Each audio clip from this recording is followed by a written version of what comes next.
on va aborder le cours du kystidatique pulmonaire, diagnostic et traitement.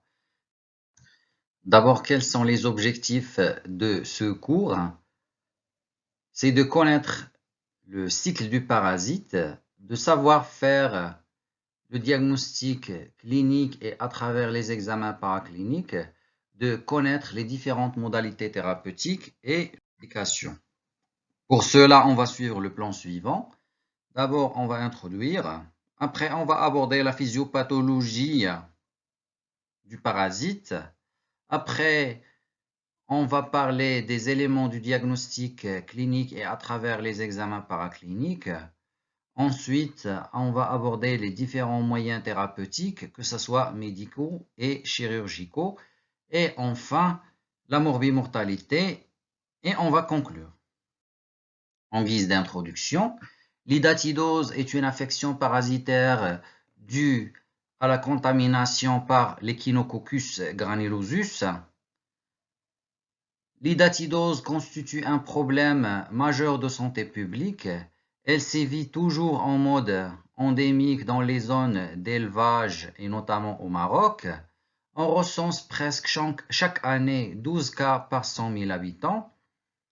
La localisation pulmonaire constitue le deuxième rang après le foie, c'est-à-dire que la localisation hépatique est la première, suivie de la localisation pulmonaire. Le diagnostic reste d'abord clinique et à travers les examens paracliniques. La chirurgie constitue la seule thérapeutique efficace des kystidatiques à localisation pulmonaire.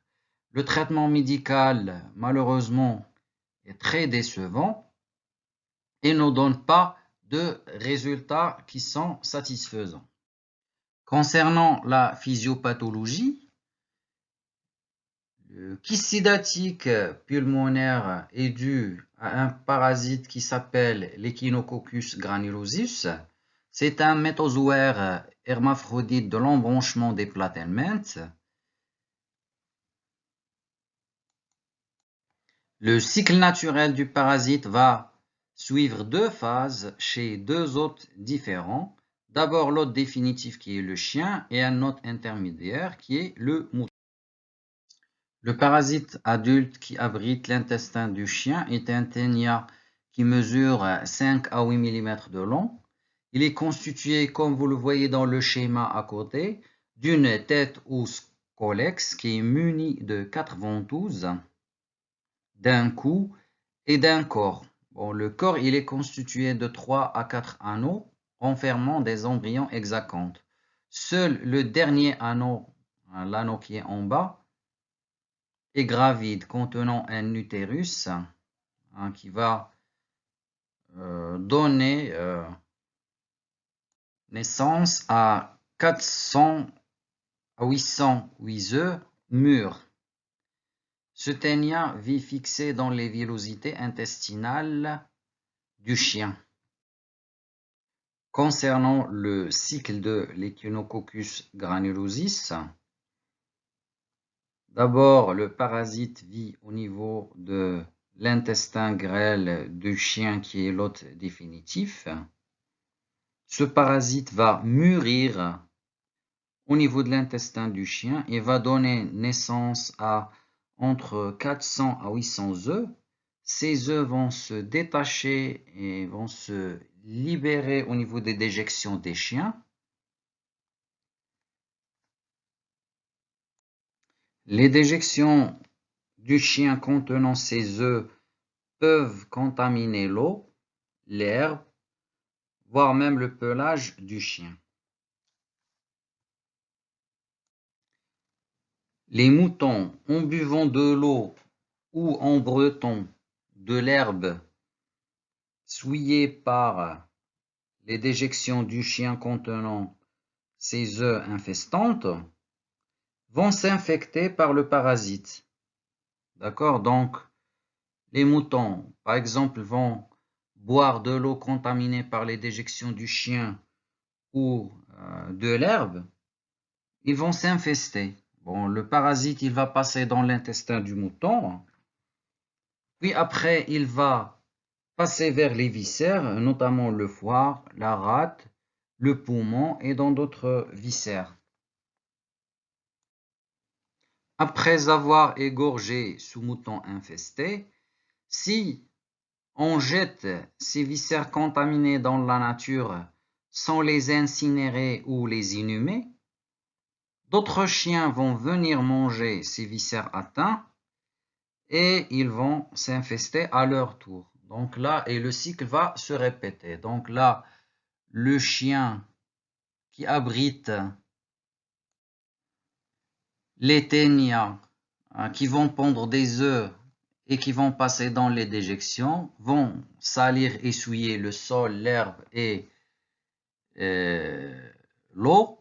Les moutons vont venir, vont buver cette eau infectée ou brouter de l'herbe. Ils vont s'infecter. Là, c'est un autre schéma explicatif. Donc, l'hôte définitif qui est le chien qui contient dans ses intestins des vers adultes qui vont pondre des œufs. Ces œufs, ils vont passer à travers les déjections vers l'extérieur. Ces œufs vont infester le mouton qui est l'hôte intermédiaire. D'accord? Par la suite, le parasite va abriter les viscères du mouton, notamment le foie, la rate et le poumon. Ces viscères, s'ils sont jetés dans la nature, d'autres chiens vont venir les manger et ils vont s'infester, et ainsi de suite. Donc là, comme on a dit, l'homme est un hôte accidentel, c'est-à-dire qu'il va se contaminer d'une façon accidentelle. La contamination de l'homme passe par le contact direct avec le chien, en caressant le chien ou avec le léchage, et surtout les enfants qui jouent avec les chiens, ils sont plus prédisposés. L'on peut se contaminer en mangeant des aliments qui ne sont pas bien nettoyés, qui sont contaminés par les œufs du parasite, ou en buvant de l'eau qui est souillée par les déjections du chien. Certaines professions à risque de contamination, telles que les bergers et les chasseurs. Une fois l'homme est infesté en buvant, par exemple, de l'eau contaminée par les déjections du chien ou en mangeant, par exemple, des salades qui ne sont pas cuites, souillées par les déjections du chien, d'accord, le parasite va passer par le tube digestif. Il va traverser la muqueuse digestive. Il va passer à travers les capillaires mésentériques vers le système porte, puis vers le foie. D'accord? Le foie constitue le premier filtre du parasite. Une fois le parasite est filtré au niveau du foie, il peut donner une localisation de kyste hydatique hépatique. C'est pour cela que les atteintes hépatiques constituent la première localisation de kyste hydatique qui avoisine presque les 60%. Dans certaines situations, le parasite peut franchir le filtre hépatique et passer à travers le système cave inférieur vers le cœur, puis il va passer dans les poumons. Une fois arrivé au niveau du poumon, il va se filtrer au niveau du poumon et ça peut donner une localisation hydatique pulmonaire. Une fois l'œuf du parasite se filtre au niveau du parenchyme pulmonaire, elle va commencer à se développer donnant naissance à un kyste hydatique. La structure du kyste hydatique, comme vous le voyez dans ce schéma-là, est constituée essentiellement d'un adventice, c'est la couche périphérique qui est réactionnelle Au-dessous de cette couche sont situées une membrane externe et une membrane proligère. Et à l'intérieur du kyste est situé un liquide hydatique contenant des vésicules filles. Ce liquide hydatique est très infestant. Le kyste hydatique à localisation pulmonaire est généralement univésiculaire, c'est-à-dire qu'il est constitué d'un seul kyste, d'une seule vésicule. Cela est dû à la souplesse du parenchyme pulmonaire. Par ailleurs, les kystes hydatiques localisation hépatique sont multivésiculaires. Ils sont constitués de plusieurs vésicules. Comme je vous ai mis en bas et à droite une coupe scanographique montrant un kyste hydatique localisation hépatique contenant plusieurs cloisons et plusieurs vésicules. Donc c'est ça la différence entre localisation pulmonaire et localisation hépatique. Les calcifications en matière du kyste hydatique localisation pulmonaire sont rares.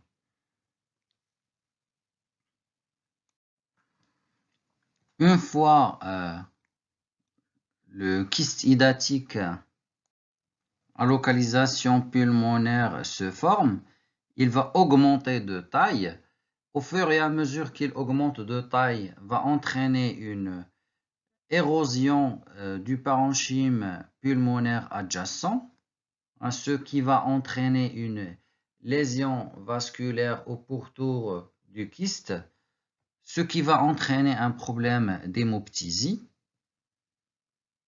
Et au fur et à mesure que le kyste augmente de taille, il va comprimer le parenchyme pulmonaire adjacent, donnant lieu à un problème de dyspnée. Le kyste hydatique à localisation pulmonaire contient en son sein un liquide hydatique. Ce kyste peut se rompre au niveau des bronches, donnant lieu à ce qu'on appelle la vomique hydatique. Et si vous vous rappelez en sémiologie, la vomique hydatique est le rejet par la bouche au cours d'un effort de tour d'une grande quantité de liquide translucide à goût salé. Après vidange du kyste hydatique pulmonaire au niveau des bronches, il peut se surinfecter par la suite. On a vu dans la diapo précédente que le kyste hydatique localisation pulmonaire peut se rompre au niveau des bronches, donnant lieu à une vomique hydatique. Le kyste hydatique localisation pulmonaire peut aussi, dans certaines situations, se rompre au niveau de la plèvre. D'accord, comme vous le voyez dans ce schéma-là. Donc, le contenu du kyste hydatique va passer dans la plèvre, donnant lieu à soit une pleurésie ou un hydropneumothorax. Passons maintenant aux éléments diagnostiques cliniques. D'abord, quelles sont les circonstances de découverte d'un kyste hydatique à localisation pulmonaire? Il peut s'agir d'une latence clinique, c'est-à-dire le patient peut être porteur d'un kyste hydatique localisation pulmonaire, mais sans avoir de symptômes. Dans cette situation, la découverte peut être faite d'une façon fortuite lors d'un examen radiologique ou d'un bilan pour une autre localisation, notamment si le patient a une localisation hydatique hépatique. Le contexte va orienter, surtout si le patient est issu d'un milieu rural ou s'il a comme profession berger ou agriculteur. Les symptômes cliniques peuvent être frustes, c'est-à-dire le patient peut avoir des symptômes tels qu'une douleur thoracique, problème de dyspnée d'intensité variable en fonction du degré de compression du kyste et de sa taille. Il peut s'agir de problèmes d'hémoptysie, problèmes de toux tenace, quinteuse, rebelle au traitement, problème d'hydatidoptysie. L'hydatidoptysie, c'est le rejet du contenu du kyste à travers la bouche au cours d'un effort de toux. et notamment le rejet de membranes blanchâtres en forme de grappes de raisin qui sont caractéristiques de kystidatique localisation pulmonaire. Il peut s'agir d'un état général conservé, comme on peut assister à un problème d'anaphylaxie, voire même un choc anaphylactique, surtout en cours de rupture de kystidatique localisation pulmonaire au niveau des bronches ou au niveau de la plèvre, ça peut entraîner des signes généraux tels qu'un urticaire ou un prurite. On peut assister même à un problème de bilioptysie, c'est-à-dire expectoration de la bile à travers la bouche au cours d'un effort de toux. Ça signe généralement la présence d'une fistule ou d'un trajet fistuleux entre un kystidatique localisation hépatique et avec les bronches. Chez les enfants, généralement les kystidatiques localisation pulmonaire sont latents, c'est-à-dire donnent peu de symptômes et sont très volumineux. Ils ne sont découverts qu'à des stades très tardifs, donnant lieu à une détresse respiratoire, voire même un problème de fièvre, et ça peut même entraîner un retard staturopondéral. Ce retard staturopondéral est généralement dû à une mauvaise oxygénation des tissus. L'examen clinique d'un patient présentant un kystidatique localisation pulmonaire peut être tout à fait normal. On peut ne rien trouver, comme ce qu'on peut trouver une discrète matité en regard du siège du kyste. On peut assister à un syndrome d'épanchement liquidien. L'état général est conservé dans la majorité des cas. On peut, dans certaines situations, assister à un problème d'anaphylaxie. L'anaphylaxie s'assigne la rupture du kyste au niveau soit au niveau des bronches, soit au niveau de la plèvre. Passons maintenant aux examens paracliniques. Le premier examen qu'on peut réaliser face à un patient présentant une suspicion de kystidatique localisation pulmonaire est la radiographie thoracique, face et profil. Cette radiographie, elle a surtout intérêt diagnostique. Elle permet de préciser le siège de la lésion, la taille de cette lésion, l'aspect du kyste et le nombre des kystes. Sur cette radiographie thoracique, elle montre une opacité de tonalité hydrique qui est ronde, bien limitée, homogène, de siège inter-îlot-axillaire dont les contours sont réguliers. Donc, face à cette opacité-là, quels sont les diagnostics à évoquer? La radiographie thoracique, elle n'est pas spécifique pour les kystidatiques pulmonaires et ça peut causer un problème de diagnostic différentiel. Là, parmi les diagnostics différentiels radiologiques de kystidatique pulmonaire sain sont les tumeurs bénignes ou les tumeurs malignes, le tuberculome, l'abcès plein intraparenchymateux, l'hématome intraparenchymateux, le kyste bronchogénique, un épanchement pleural cloisonné ou un anévrisme artériel de l'artère pulmonaire.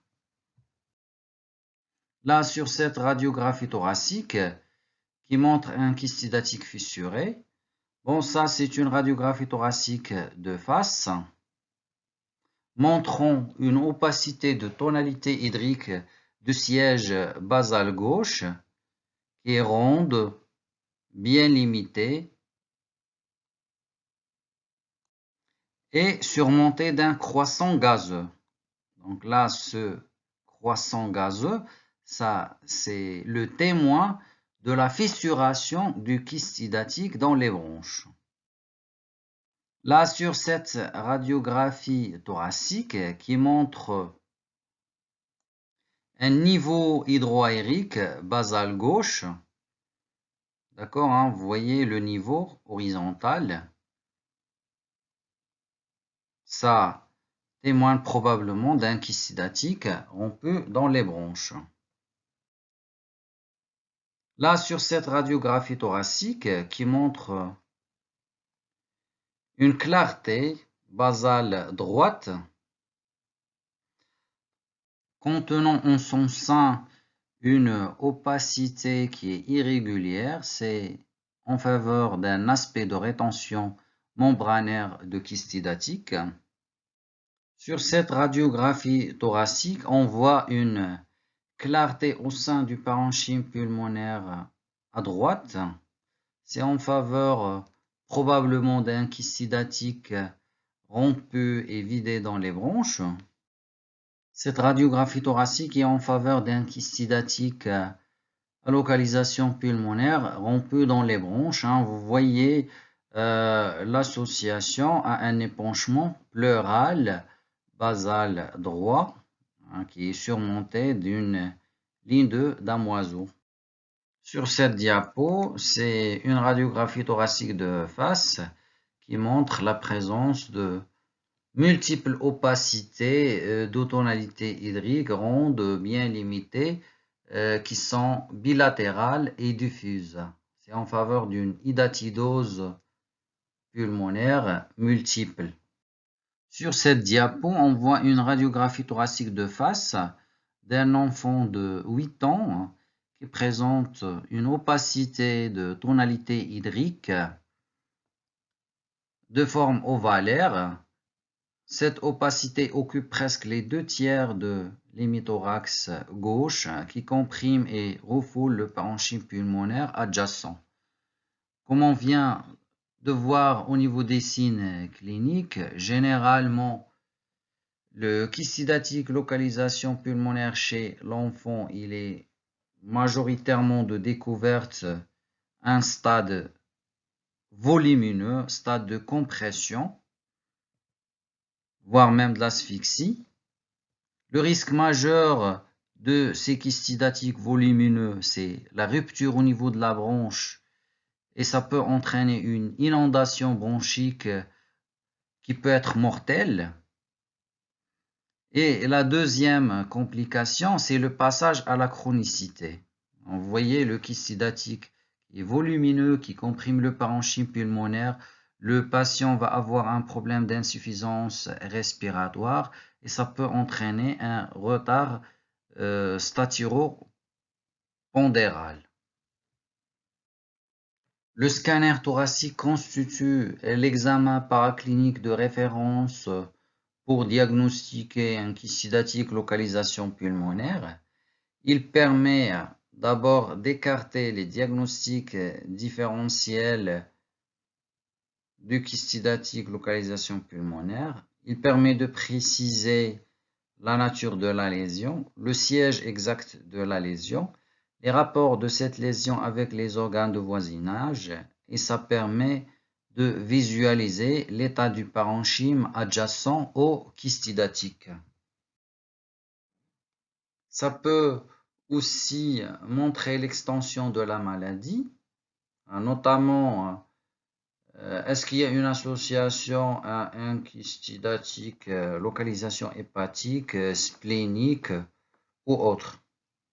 Et ça permet aussi un suivi post-thérapeutique. Sur cette diapo, une coupe scanographique montrant une lésion liquidienne bien limitée à droite en faveur probablement d'un kyste hydatique localisation pulmonaire. Là, c'est une coupe scanographique qui montre un aspect de kyste hydatique vidé dans les bronches.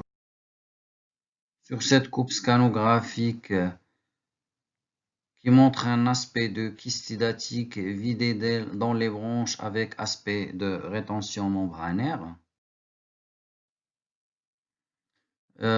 L'IRM thoracique, elle n'a pas de place en matière diagnostique de kystidatique. Elle n'est réservée que pour les kystidatiques à extension médiastinale, pour savoir est-ce qu'il y a une composante médiastinale ou pas. Et dans le cadre des localisations costovertébrales, pour savoir est-ce qu'il y a une extension médulaire. L'échographie abdominale, elle est indispensable surtout pour visualiser est-ce qu'il y a une localisation hépatique et splénique associée.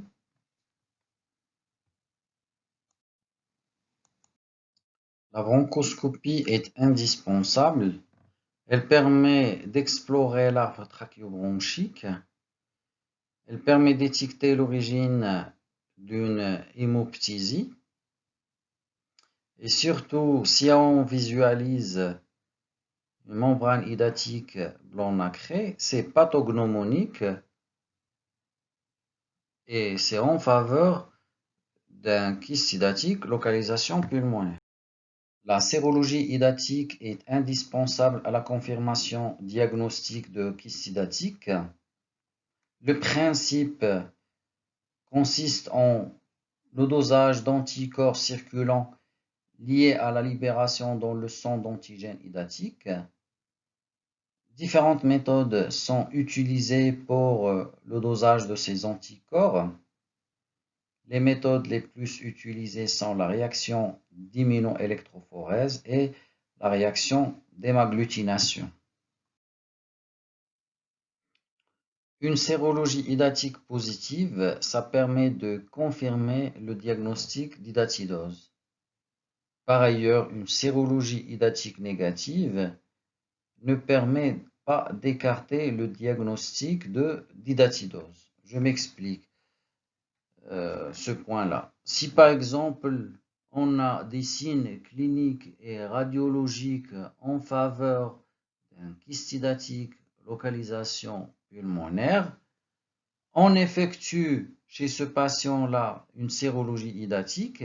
Si elle revient négative, ça ne permet pas d'écarter le diagnostic de kyste hydatique. Passons maintenant au traitement du kyste hydatique localisation pulmonaire. D'abord, quels sont les moyens thérapeutiques? Il y a des moyens médicaux et des moyens chirurgicaux. D'abord, concernant les moyens médicaux, on dispose de drogues antiparasitaires dont le chef de file est l'albendazole. Malheureusement, ces thérapeutiques médicales sont coûteuses, d'efficacité douteuse. Ils peuvent entraîner une toxicité hépatique, cutanée et hématologique. Et malheureusement, l'effet de ces thérapeutiques-là, il est très lent. Ce qui fait qu'il faut les prescrire pendant une longue durée, peuvent aller jusqu'à 6 mois, voire même 9 mois. Les deuxièmes moyens thérapeutiques, c'est les moyens chirurgicaux. Il faut savoir que la chirurgie reste le traitement le plus efficace en matière des kystes hydatiques localisation pulmonaire. Quels sont les objectifs de la chirurgie? C'est d'abord la résection totale du kyste hydatique localisation pulmonaire avec son contenu. Le deuxième objectif, c'est de mettre le patient à l'abri de complications. On a dit que en laissant traîner un kyste hydatique localisation pulmonaire, il peut se compliquer. Ces complications, c'est la rupture dans les bronches, la rupture dans la plèvre, la surinfection et l'hémoptysie et le risque de dissémination. D'accord? Vous pouvez au début avoir une seule localisation. Si vous la laissez traîner, vous pouvez avoir d'autres localisations, soit homolatérales, soit même contralatéral ou ailleurs dans d'autres organes. Et le troisième objectif de la chirurgie, c'est préserver le capital fonctionnel respiratoire. Parmi les voies d'abord qu'on utilise, la thoracoscopie. Qu'est-ce que c'est que thoracoscopie? C'est un dispositif de caméra raccordée à une télévision, d'accord, un moniteur de télévision. On réalise des petites incisions sur le thorax concerné, c'est-à-dire le thorax du côté de la lésion, du côté du kyste hydatique. On réalise 2 ou 3 petites incisions. On glisse la caméra à l'intérieur de la cavité pleurale et ça permet d'explorer la totalité de la cavité pleurale. On peut introduire des instruments à travers ces petits trous-là, comme vous le voyez sur l'image, et ça permet de traiter chirurgicalement le kyste hydatique. La deuxième voie d'abord, c'est la thoracotomie. C'est une ouverture classique du thorax. On fait une incision suivant la direction des côtes et on introduit un écarteur, comme vous le voyez dans l'image à droite. D'accord? L'écarteur, ça permet d'écarter entre les côtes et ça va nous donner une bonne vision sur la totalité de la cavité pleurale et ça permet d'explorer le parenchyme pulmonaire, de repérer le kyste et de le traiter chirurgicalement. Pour la technique chirurgicale du traitement du kyste, ça dépend d'abord du nombre de kystes, de la taille des kystes et de la topographie de ces kystes. Il peut s'agir d'une chirurgie conservatrice qui est le plus souvent utilisée dans 90 à 95% des cas ou d'une chirurgie radicale. D'abord, la chirurgie conservatrice. Pourquoi on appelle chirurgie conservatrice? C'est une chirurgie qui permet de traiter que le kyste hydatique à localisation pulmonaire sans réaliser de résection parenchymateuse associée. D'accord, c'est une chirurgie qui permet d'épargner le parenchyme pulmonaire adjacent au kyste et c'est une chirurgie qui est économique, qui est économe. Il existe 3 méthodes de cette chirurgie conservatrice. D'abord, la technique d'énucléation selon Hugon. La deuxième technique, c'est la ponction-aspiration selon la technique de Barrett. La troisième technique, c'est la périkysto-résection. La première technique conservatrice, c'est la kystectomie ou énucléation selon technique d'Hugon. Cette technique consiste en l'accouchement du kyste. On va accoucher le kyste sans l'ouvrir, comme vous le voyez dans les images en bas. D'accord? C'est on réalise une thoracoscopie ou une thoracotomie pour aborder le parenchyme pulmonaire. On va ouvrir le parenchyme pulmonaire au pourtour ou en regard du kyste et on va accoucher le contenu du kyste sans l'ouvrir. D'accord? Ça s'appelle technique de kystectomie ou énucléation. La deuxième technique conservatrice, ça s'appelle la ponction-évacuation selon la technique de Barrett. Comme vous le voyez ici dans ces images, l'image A, c'est l'image en haut et à gauche. On a déjà réalisé une thoracotomie. On a placé l'écarteur.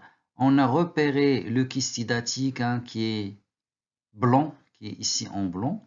D'accord? On a pris par des pinces. Après, on va ponctionner le kyste à l'aide d'une aiguille pour vider son contenu. Après, on va ouvrir le kyste. On va retirer les membranes hydatiques. Dans la deuxième photo, en haut et à droite, c'est la photo B. D'accord? C'est on va retirer la membrane hydatique. D'accord? La membrane hydatique, c'est la photo en bas et à gauche. D'accord? C'est la membrane hydatique qui est située à l'intérieur du kyste hydatique. C'est une membrane qui est blanc nacré, comme vous le voyez. C'est comme du calamar. Et après avoir retiré la membrane hydatique, il reste la cavité du kyste hydatique. Après cette cavité de kyste, il faut la fermer, il faut la capitonner avec du fil. D'accord? On va essayer de faire disparaître cette cavité en la suturant avec du fil. La troisième technique conservatrice, c'est la périkysto-résection. Cette technique consiste en la résection de la totalité du kyste de sa base. Cette technique est réservée pour les kystes hydatiques qui sont infectés, d'accord, avec un périkyste qui est épais. On a vu dans les diapos précédentes les différentes techniques de chirurgie conservatrice. On va passer maintenant à la chirurgie radicale. Pourquoi on l'a appelée chirurgie radicale?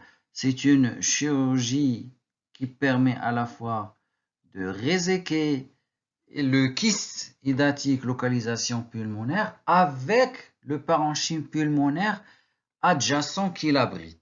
D'accord? C'est ça la différence entre chirurgie conservatrice et chirurgie radicale. Je récapitule. La chirurgie conservatrice, c'est une chirurgie qui ne permet de traiter que le kyste hydatique pulmonaire sans toucher au parenchyme pulmonaire adjacent. Alors que pour la chirurgie radicale, c'est une chirurgie qui permet la résection à la fois du kyste hydatique pulmonaire et le parenchyme pulmonaire adjacent qui l'abrite. D'accord. Parmi ces techniques radicales, on peut citer la segmentectomie. Vous savez, la segmentectomie. Par exemple, dans ce schéma-là, on a comme exemple la résection d'un segment apical. Il peut s'agir d'une lobectomie, carrément. Là, ce que vous voyez sur le schéma au milieu, c'est une lobectomie supérieure droite. Comme il peut s'agir carrément d'une pneumonectomie. Pneumonectomie, c'est la résection de la totalité d'un poumon. Quelles sont les indications de cette chirurgie radicale? On a dit la chirurgie radicale, elle va servir à la fois de réséquer et le kyste hydatique avec le parenchyme pulmonaire qui l'abrite, le parenchyme pulmonaire adjacent. Cette technique radicale, elle est réservée pour les kystes hydatiques pulmonaires qui est énorme, un énorme kyste hydatique pulmonaire, détruisant le parenchyme pulmonaire sous-jacent. Donc là, le parenchyme au pourtour du kyste hydatique, s'il est détruit, ça ne sert à rien de le laisser. Il faut l'emporter, il faut le réséquer avec le kyste hydatique. Ou si vous avez multiples kystes hydatiques qui sont situés au sein du même lobe, si vous avez un lobe, par exemple un lobe supérieur droit qui contient plusieurs kystes hydatiques, il vaut mieux l'enlever en totalité. Ou s'il y a des dégâts vasculaires liés au kyste. Si vous avez un kyste hydatique localisation pulmonaire qui entraîne des dégâts vasculaires chez un patient qui présente une hémoptysie de moyenne à grande abondance, dans cette situation, ça ne sert à rien de conserver le parenchyme pulmonaire adjacent au kyste. Donc, il faut réséquer à la fois le kyste hydatique et le parenchyme pulmonaire au pourtour. Là, par exemple, sur cette image post-opératoire qui montre une pièce de lobectomie moyenne qui a été réalisée dans notre service pour un énorme kyste hydatique pulmonaire détruisant tout le parenchyme pulmonaire adjacent. Comme vous le voyez, là, le parenchyme pulmonaire qui abrite le kyste, il est totalement détruit, il est non fonctionnel, donc ça va servir à rien de le laisser. Il faut le réséquer et l'emporter avec le kystidatique. Récapitulons sur les différentes modalités thérapeutiques chirurgicales d'un kystidatique localisation pulmonaire. On dispose d'un traitement chirurgical radical et d'un traitement chirurgical conservateur. En matière du traitement chirurgical conservateur, on a trois techniques: la périkystorésection, la kystectomie et la technique de ponction-évacuation. Pour la technique radicale, il peut s'agir d'une segmentectomie, d'une lobectomie ou même d'une pneumonectomie.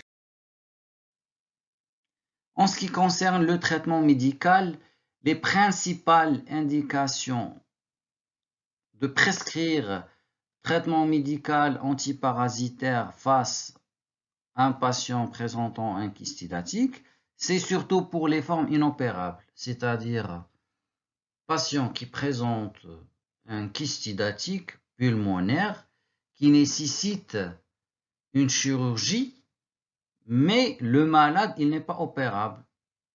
D'accord? C'est soit qu'il a des comorbidités associées, soit qu'il y a un problème d'anesthésie ou autre qui contre-indique un geste chirurgical. Dans cette situation, on peut prescrire le traitement médical. Ou dans le cadre de formes disséminées, ces patients qui présentent par exemple une hydatidose multiple, c'est-à-dire présentent multiples kystidatiques pulmonaires, hépatiques, rénaux et autres. On peut prescrire aussi le traitement médical antiparasitaire face à un patient qui présente un kystidatique compliqué, rompu dans la plèvre, avec un risque élevé de récidive. En ce qui concerne la morbimortalité de la chirurgie des kystidatiques localisation pulmonaire, la mortalité est généralement très faible après chirurgie, elle n'excède même pas à 1%. Le taux de morbidité ou de complications liées à la chirurgie des kystidatiques localisation pulmonaire avoisine les 3 à 10%. Les complications qu'on peut avoir en post-opératoire sont globalement les pneumopathies post-opératoires, problème d'atélectasie du parenchyme pulmonaire sous-jacent, ou voire même un saignement post-opératoire. Les récidives en matière de kystidatique localisation pulmonaire après une chirurgie bien conduite est très rare. En conclusion, la chirurgie reste le seul traitement efficace contre le kystidatique localisation pulmonaire. La prévention passe par l'amélioration des conditions d'hygiène, par le lavage des mains, le lavage des produits végétaux qui peuvent être souillés par les déjections des chiens, la destruction des abats souillés, les abats des moutons souillés, il ne faut jamais les jeter dans la nature, sinon ça va pérenniser l'infection par l'hydatidose. Et en dernier, il faut recourir à un déparasitage de chiens d'élevage. Et je vous remercie.